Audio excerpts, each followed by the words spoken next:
The forests of Germany are steeped in myth and legend. The sea of trees is a refuge for rare animals. Jousting for the favor of females, roaming their territories, and fighting for survival.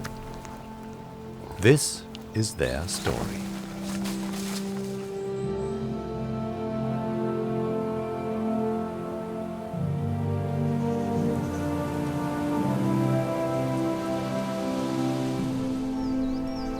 Around 1/3 of Germany is covered in forest, making it one of the most heavily wooded countries in the European Union.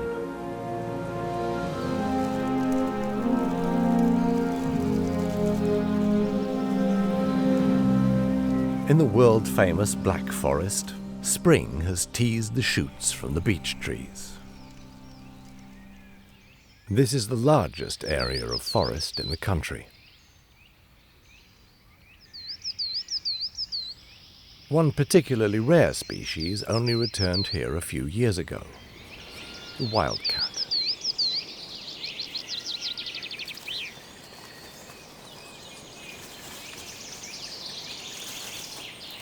It had been more than 90 years since the last sighting of a wildcat in the Black Forest. Now, in the north of the region, they've bred and are bringing up offspring once more.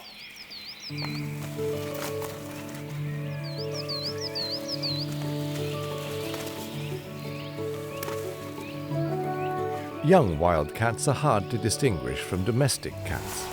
When they grow older, their tails take on the typical bushy form and black rings.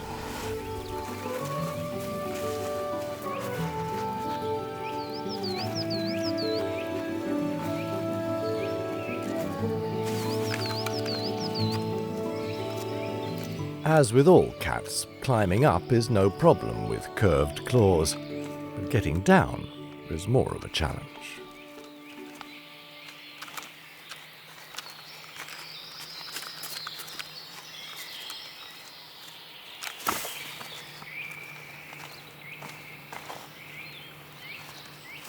These kittens can enjoy their mother's care for a few more weeks. Not long now, and they'll have to look for their own territory.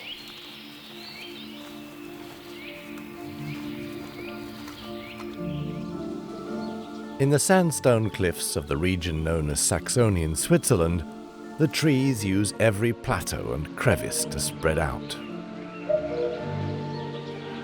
The rocks are remote and inaccessible, ideal conditions for black storks.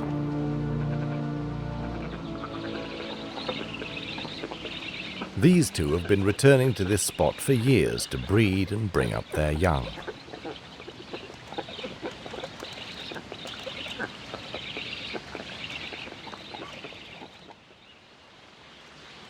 By now, their nest resembles a fortress.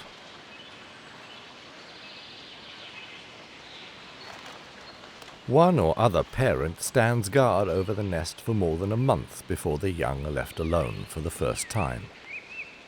Plenty of opportunity to spoil the kids.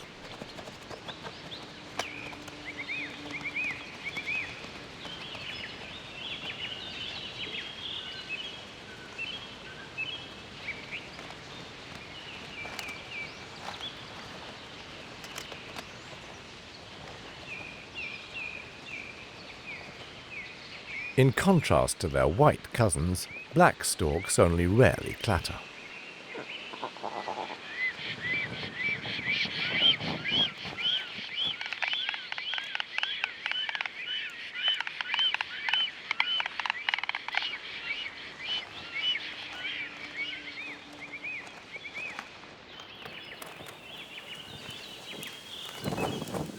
Just at the shift changeover, rain sets in.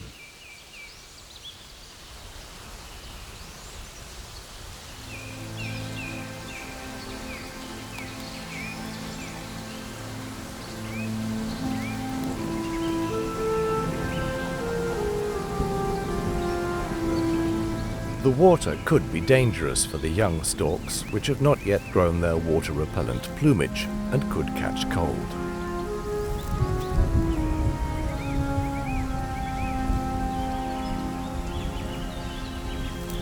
It's very practical having parents prepared to act as your own personal umbrella.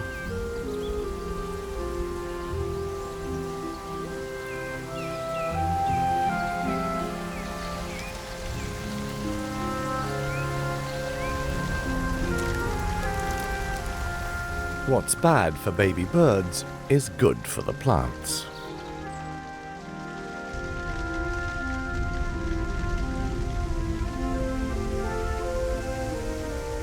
Fir trees need at least 600 millimeters of precipitation a year, ideally even more.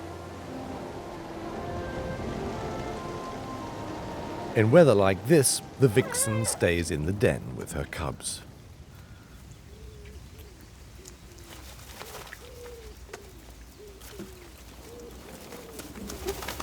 The little ones are just 3 weeks old and still haven't seen the outside world. Their mother provides for all their needs.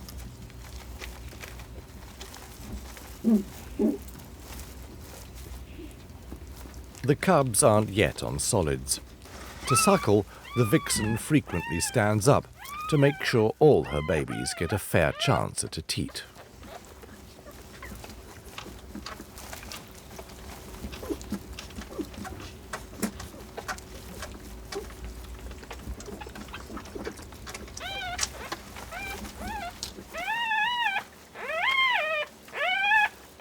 With a family this hungry, the vixen has to go hunting fairly often to keep her own strength up.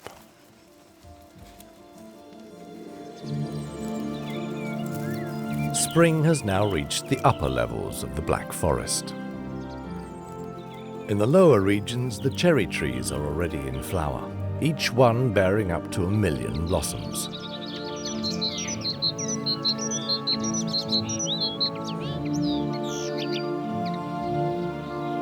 Only when the blossoms have successfully been pollinated by bees will the cherries grow that end up in the famous local speciality, Black Forest Gatto. In the orchard, danger lurks. The vixen has got uncomfortably close to a roe deer fawn, separated from the others. Its mother is alarmed. The vixen decides it's more sensible to move on, and the fawn has had its first taste of life's dangers.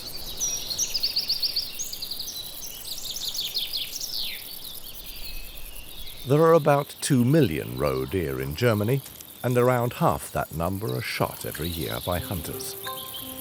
The deer multiply so successfully, however, that such statistics have no real effect on the overall population.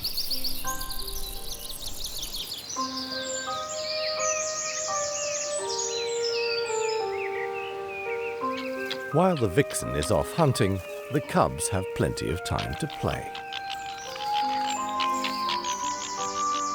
Every day there's something new to discover. Finding a mouse, for example, arouses the hunting instinct.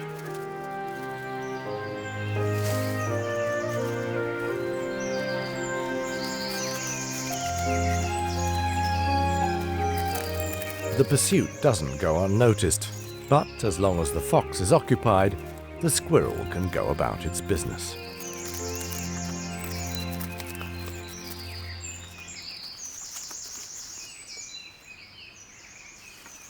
Time to go. A horde of ruffians like this isn't the nicest company.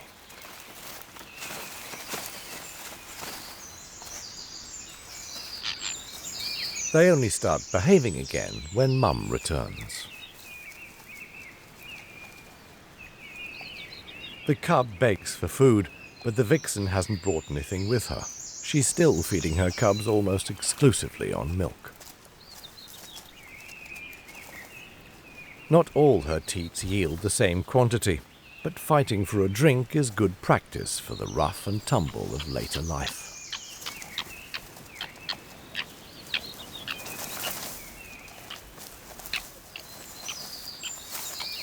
The young are still completely dependent on their mother. Male foxes don't usually get involved in bringing up their offspring.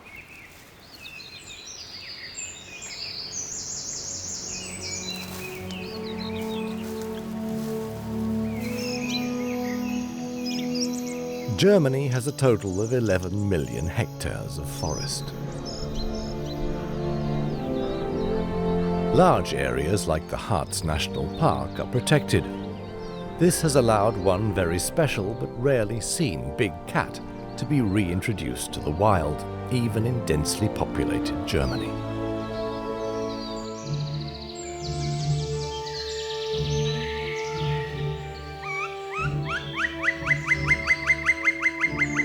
Sounds like the call of a black woodpecker can be heard by a lynx over a kilometre away.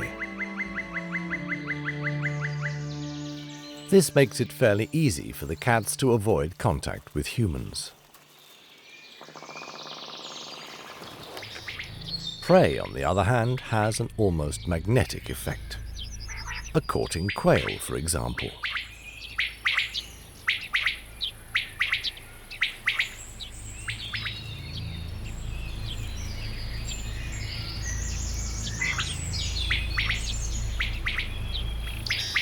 The bird is oblivious to the danger, only having eyes for the hen its calls have attracted.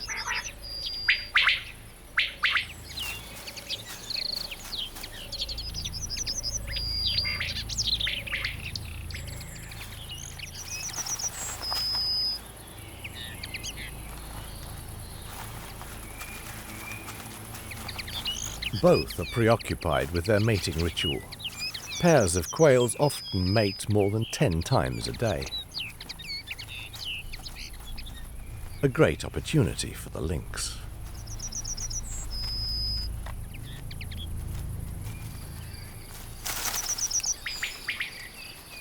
No luck this time. The big cat will have to find some other prey.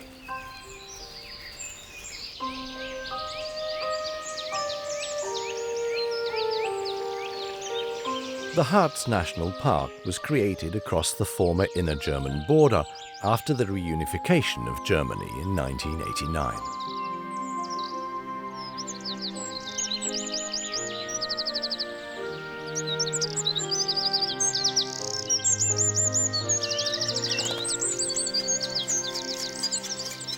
There are plenty of trees here for black woodpeckers to install their nurseries in.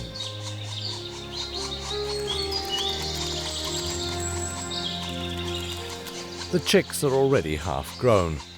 Soon the parents won't be able to satisfy their offspring's hunger by themselves. But until then, the adolescents will have it nice and easy.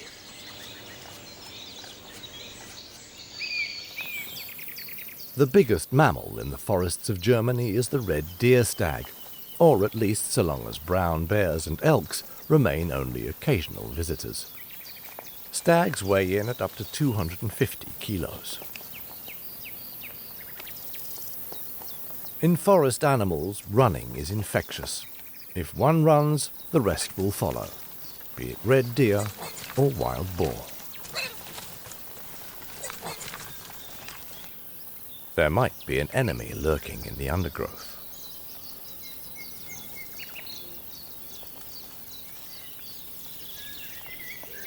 After a while, the boars have calmed down again.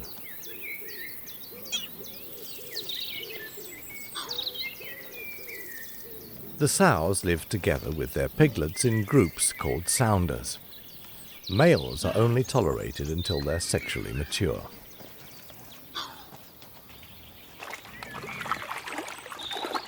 In the summer heat, cooling mud baths are a way of getting rid of irksome parasites.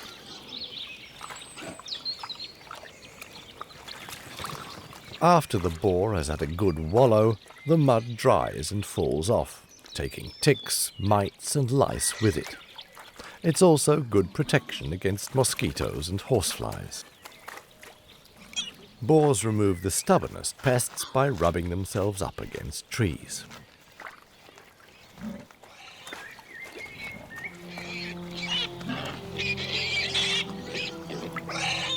There are now over 1 million wild boar in Germany.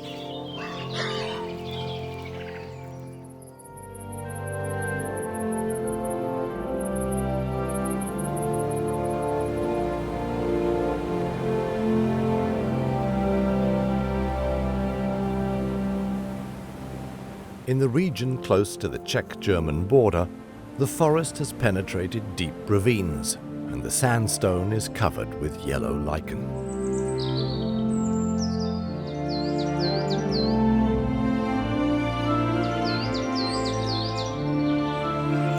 In a cliff niche, coal tits are bringing up their chicks. The adult wants to feed them some caterpillars, but something seems to be bothering it.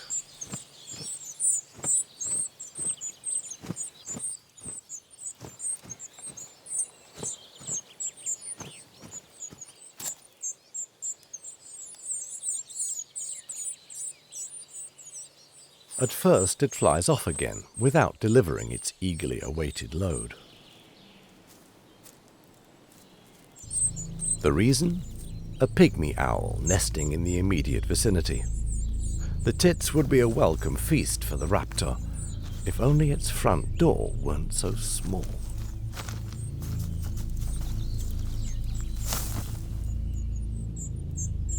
Tits avoid pygmy owls at all costs, as they also hunt in the daytime.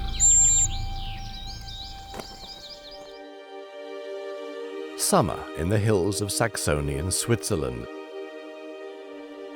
The difference in temperature between ravines and plateaus has now risen to 10 degrees Celsius. Up top, it's boiling hot, while deep down, it's cool. The black storks knew what they were doing when they chose to nest in the shade of a stone pine.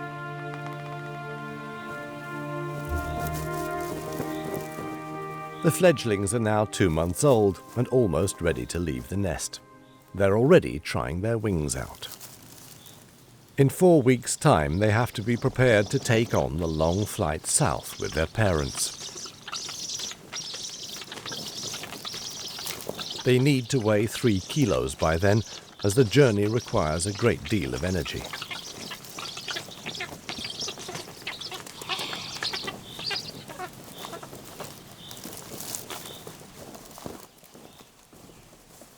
By now the storks have had enough to eat, and it's time for some preening.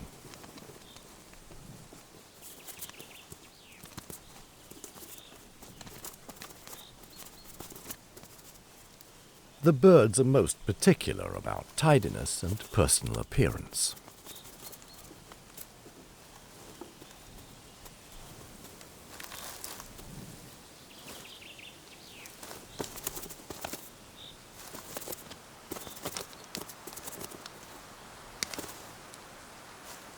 The siblings demonstrate a phenomenon that has hitherto scarcely been studied: social or allopreening.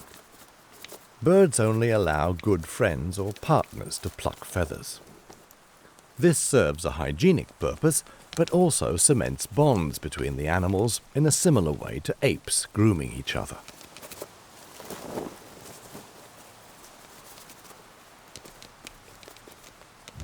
The feather is proving obstinate, but the stork cannot help itself. Instinct forces it to continue.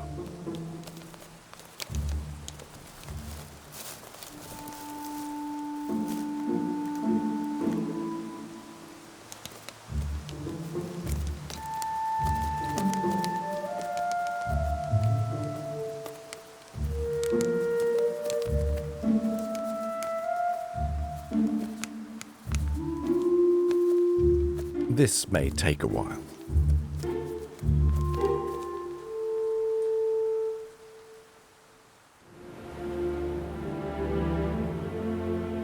The German forest, an expression first used by the Romantics at the beginning of the 19th century to describe a place full of symbolism. And one tree was of particular interest, the German oak, known in Britain as the English oak.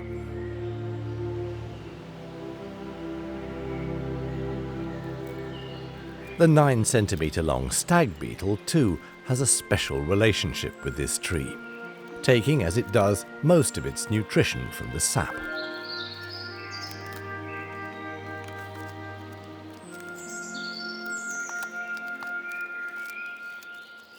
The stag beetle's antlers are, in fact, huge jaws.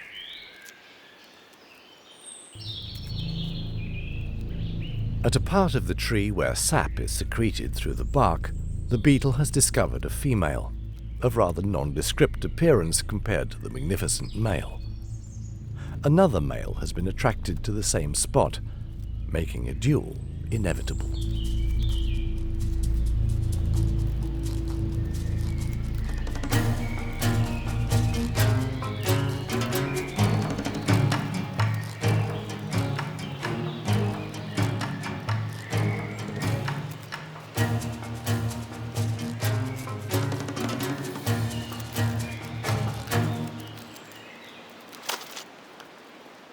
The titanic struggle is over.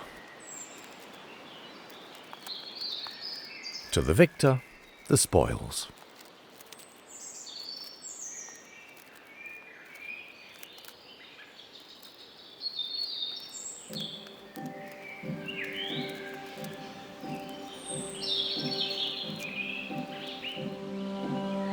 On the French border lies the Palatinate Forest.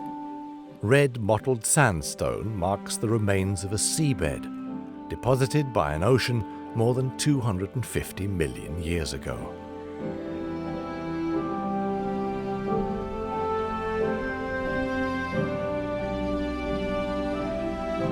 After the last ice age, a typically European forest formed over thousands of years from tundra.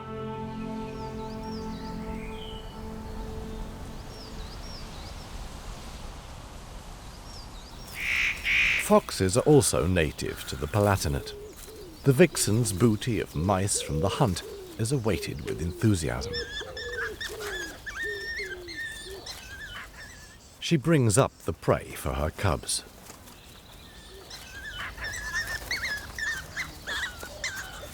Sharing is not a characteristic valued by foxes. In contrast to wolves, they eat their prey alone and fight over every scrap. They're loners, not pack animals.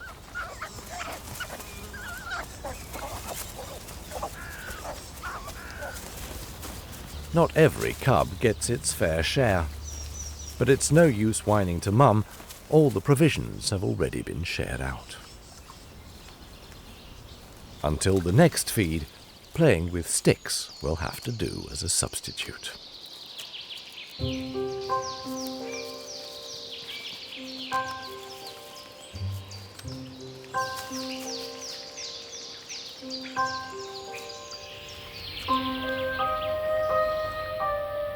Further south, in the Bavarian forest, the silver firs are beginning to blossom.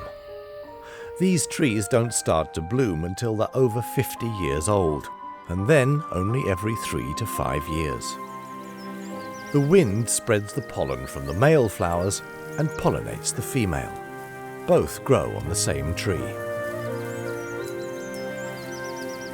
The female blooms turn into cones.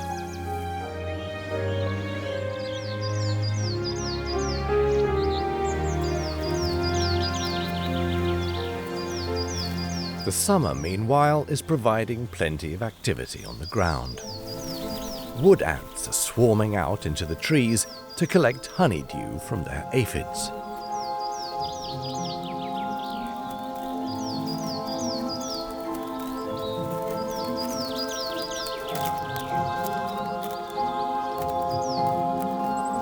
The ants use their feelers to animate the aphids to secrete their excrement.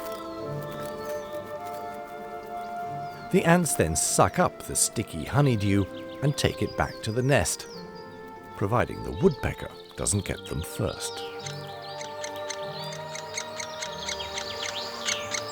In a dead beech tree, its chicks are waiting to be fed. Their hunger can hardly be sated.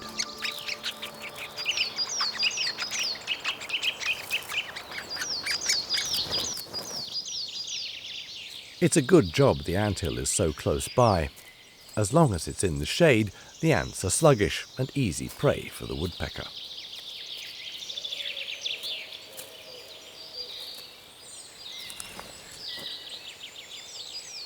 Food in abundance for the blackbird, too. But the woodpecker isn't so keen on competition.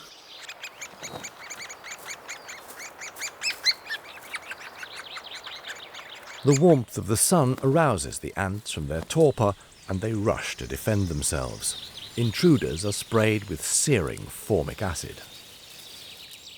Intolerable for the woodpecker, but a joy for the jay. It doesn't even bother to turn up until the ants get really aggressive.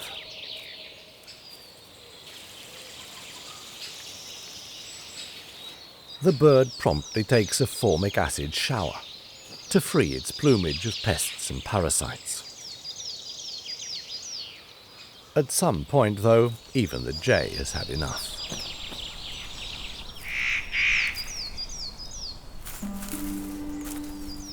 The German forest is also home to sprites. Red squirrels. Always on the hunt for berries, mushrooms and nuts. Their sharp front teeth are perfect nutcrackers. Red squirrels come in all shades, from orange to brownish black. The colours are genetic variations, and the animals shed their coats twice a year. This one is still in its summer look. Squirrels are usually loners and drive rivals out of their territory.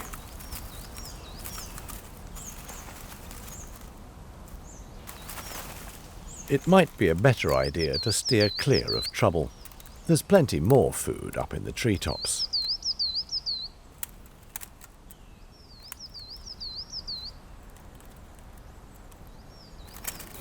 Fir cones grow on the branch. They're seldom found on the ground, as they usually fall apart in situ.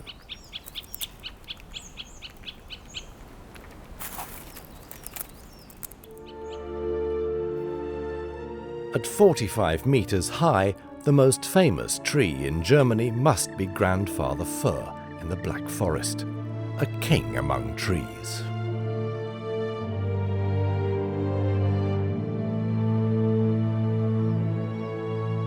Banks of mist in the early morning are evidence of the approach of autumn.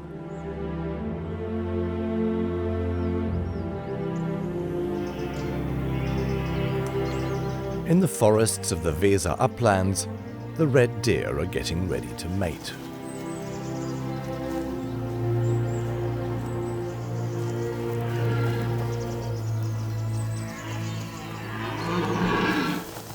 The hinds now scarcely have time to graze. The dominant stag tirelessly rounds up his harem. It has no desire to lose even a single hind to a rival. Usually, roaring is enough to get the respect it seeks.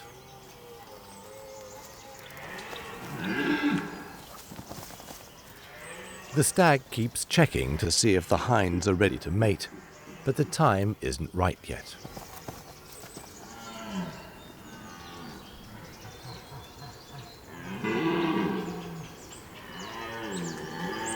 Roaring rivals are also making the alpha stag nervous.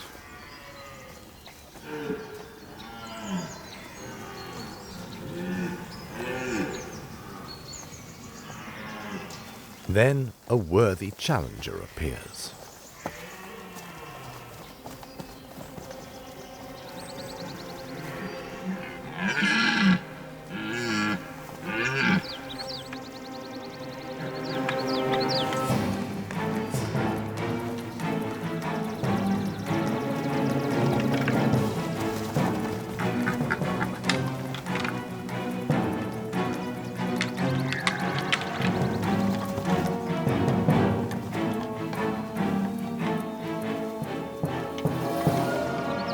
A short test of strength is sufficient. The alpha stag can keep its harem. For the moment.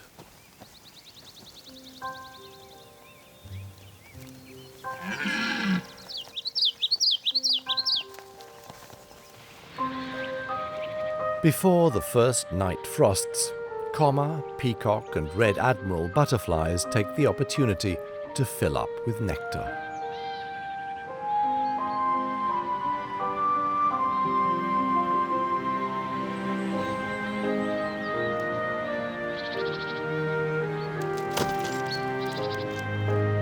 signs of autumn are everywhere, fungi in all shapes and colours.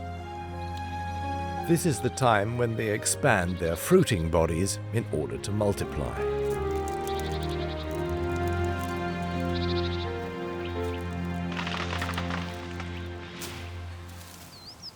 The squirrel is collecting and hiding provisions for the winter.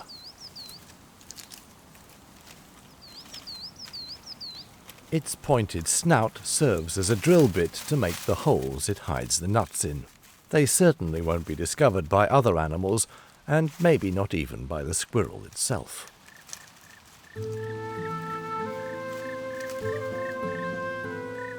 The darker squirrel is harvesting cones.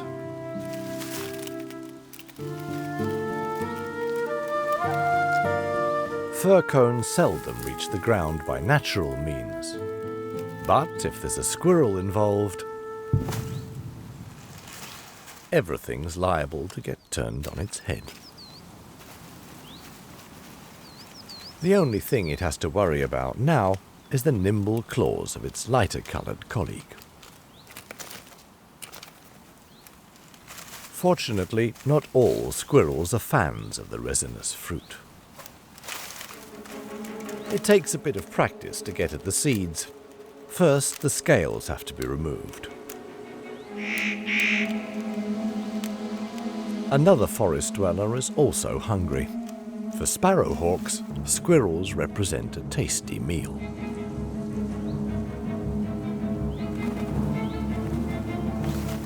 The birds are experts at woodland obstacle courses.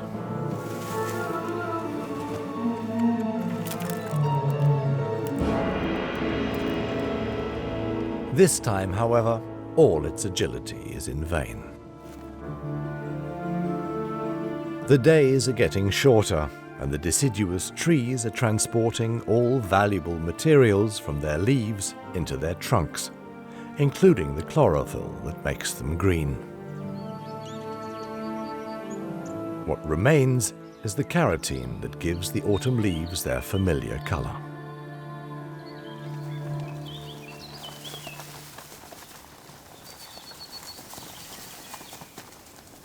In autumn, the Palatinate Forest offers an abundance of food for wild boar.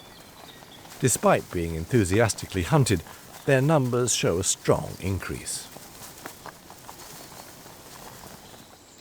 In the extensive woods of sweet chestnut, the fruits are now ripe.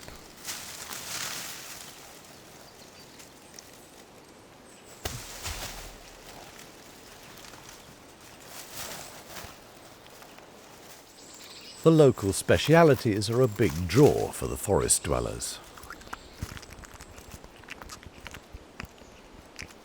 From the Middle Ages right through to the 19th century, sweet chestnuts were the main source of food for the rural poor in the mountainous regions of southern Europe.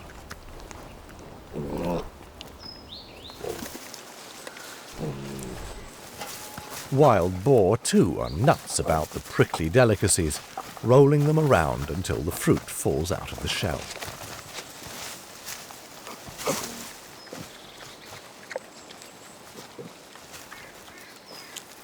The sweet chestnuts make it easy for the boar to cover their daily requirements of up to 4 kilos of food a day. In the sow sounder, the not yet sexually mature boars are measuring their strength. At only 9 months, they already weigh an impressive 50 kilos.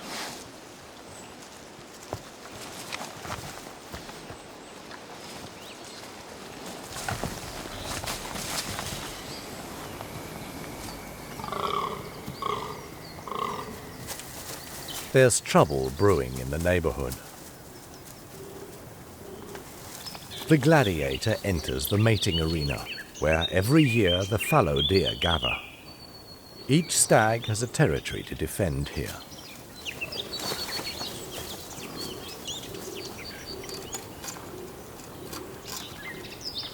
Sharpening their weapons is designed to impress the females. The hinds crowd around the stag they think is the strongest.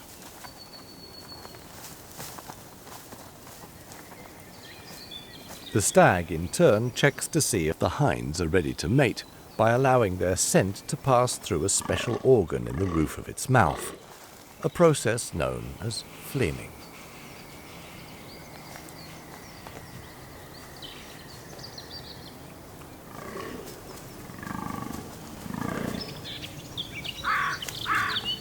The female's chewing motions signify that it is not yet ready.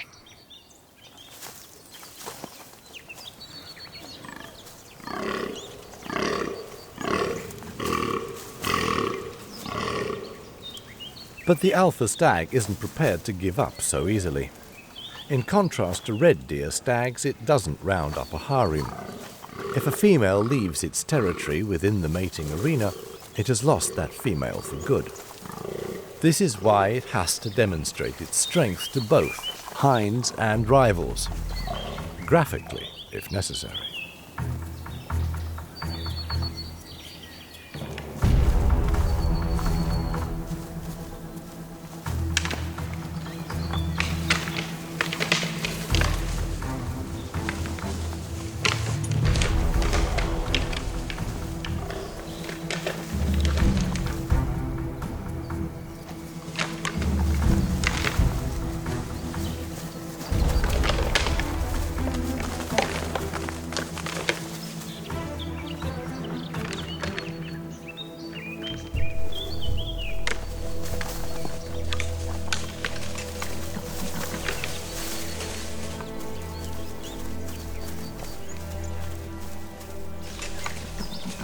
The first thing the victor needs is a cooling bath.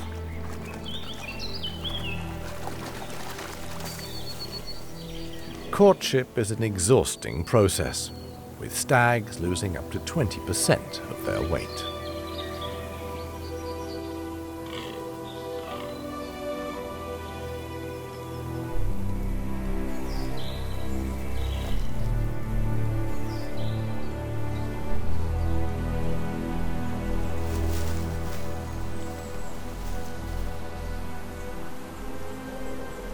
November brings the first frost, and the first snowflakes fall before Christmas.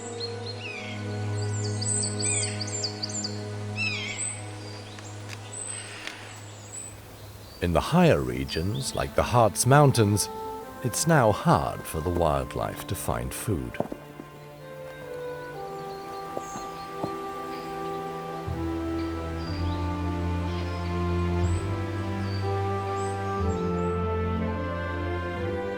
There's a lot of snow this year. Food will be scarce everywhere. In buzzard circles, prey is automatically a source of envy.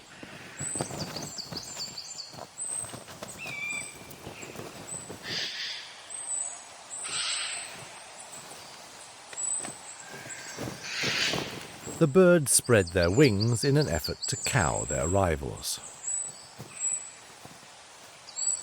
These two, however, are a match for each other, and when two quarrel, it's often the third that benefits. In this case, it's wild boar that settled the fight.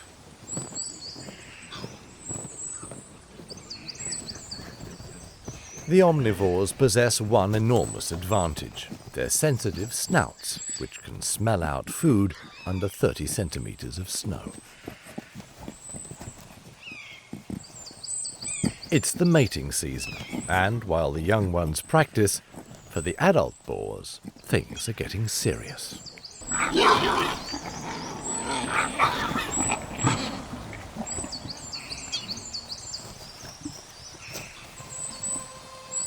For the winner, a romantic rendezvous awaits, and he prepares himself accordingly, putting on his best scent.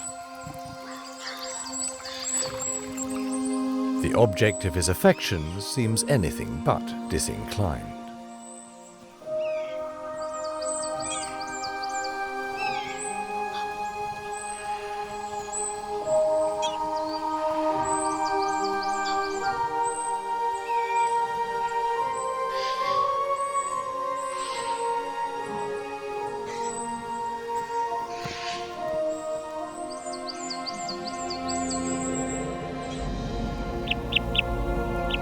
Deep in the south of the country, too, in Germany's oldest national park in the Bavarian forest, winter now reigns. In the snow, the roe deer's camouflage colours are useless, and the animals have attracted the attention of a predator. A lynx. The red deer are aware of the danger, but the roes seem oblivious.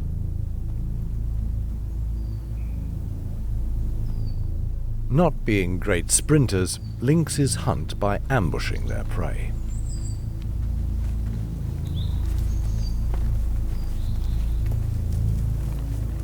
A tree offers ideal cover.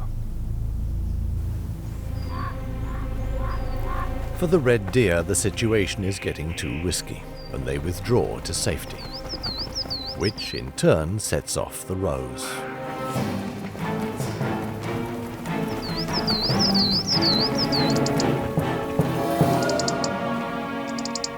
The ambush was successful.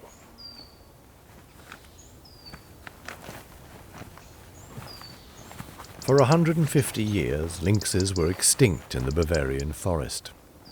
Since the 1980s, a project to reintroduce them to the wild in the neighbouring Czech Republic has resulted in the animals returning to Bavaria. The national park is now home to 15 lynx.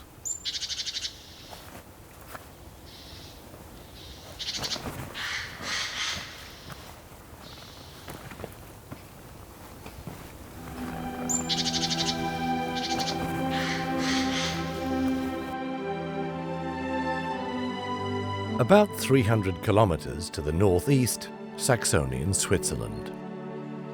The region gained its title over 200 years ago, when two Swiss artists christened it thus on their postcards home.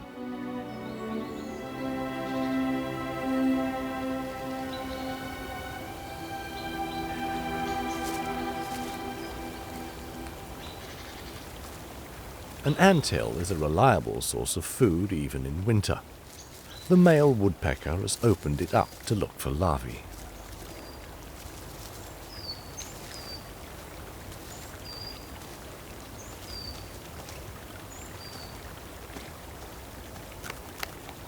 The female, meanwhile, is seeking insects on a spruce tree. The tree is dead, thanks to the bark beetles, nutritious nuggets of protein, now spending the winter with their larvae under the bark.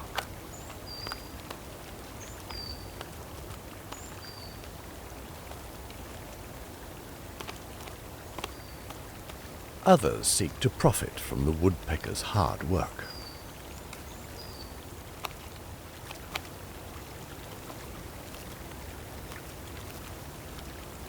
A tree creeper is hoping there may be something in it for him.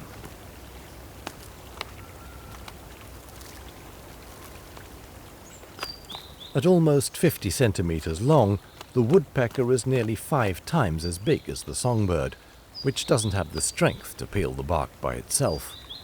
It has to take the opportunities life offers,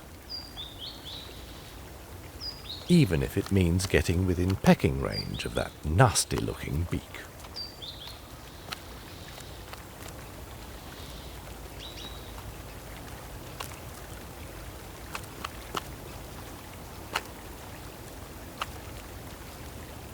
The woodpecker, however, obviously doesn't see the tree creeper as competition and tolerates the smaller bird.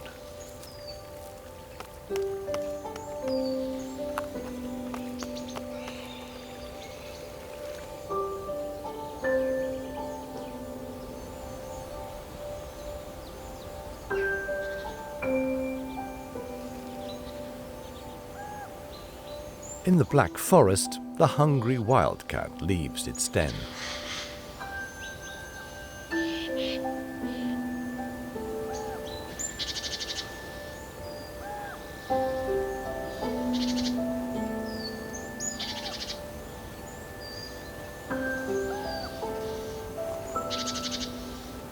Mice are hard to find under the blanket of snow, so the cat has to look for alternative prey.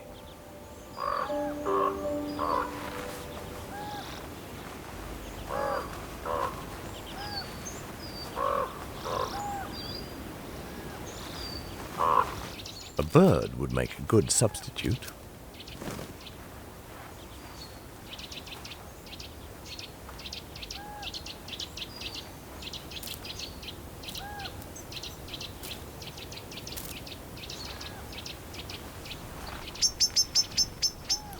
But the bullfinch is tipped off by a blackbird's warning cry.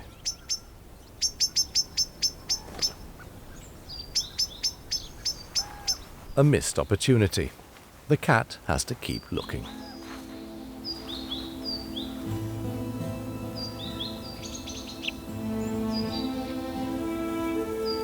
In February, the days are getting longer and the sun is slowly gaining in strength. The snow begins to thaw.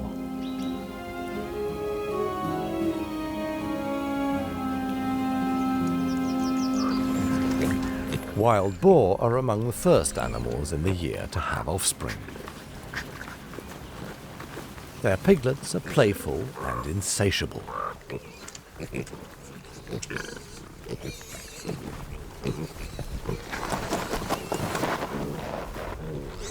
The sow and her little ones have left the pack and will stay separated until the piglets are old enough to follow the sounder.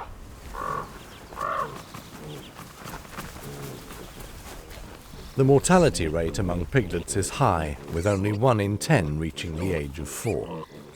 In particular, the cold and wet are hard to survive.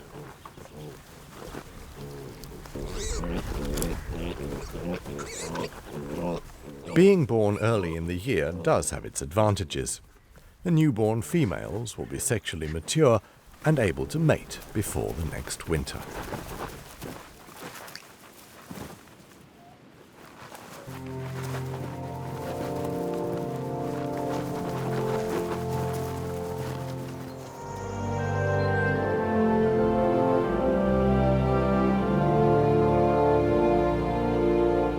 In the Harz Mountains, the last snow dissipates in the form of mist, turning into steam without melting first. This phenomenon is called sublimation and occurs only under certain meteorological conditions.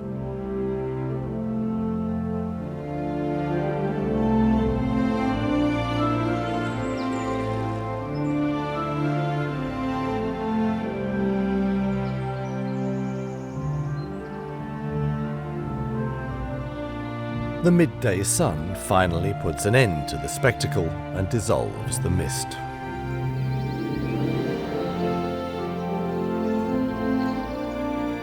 Black storks have arrived at their regular nesting place in the Spree forest and are now courting and looking for material for their nests.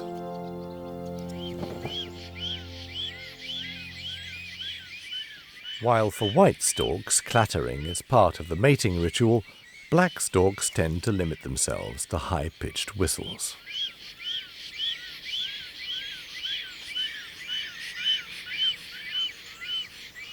The male does all he can to convince his partner of his amorousness.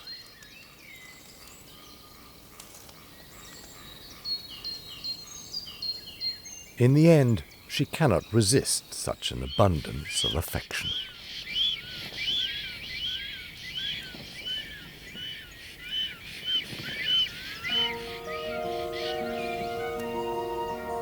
With luck, the storks will bring up their young here, which would be a welcome rarity, as at the moment only 3 pairs breed in the area.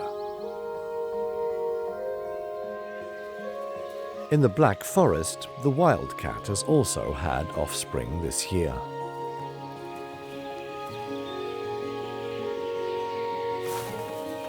The return of the big cats to German forests is a success story, but one which, without reintroduction projects and strict protection, wouldn't have happened.